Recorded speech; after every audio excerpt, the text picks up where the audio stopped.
They opened their eyes. They were back in the village square. Time had resumed. The birds chirped. The baker's dough slapped into the pan. The cow sneezed.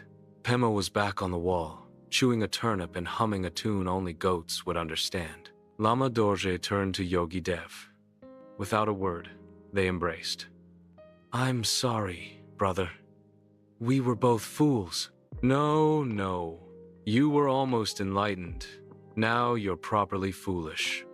He offered them both a bite of his turnip. They laughed, and the village square, for the first time in memory, was filled with the sound of three men laughing. Not as monk, yogi, and idiot, but as children of the same eternal light. Days passed, but the village of Sering had changed. People spoke of a strange peace that had settled over the mountains. The sky seemed bluer, the wind more playful. Chickens laid their eggs in perfect circles. Even the village drunk stopped swearing at clouds.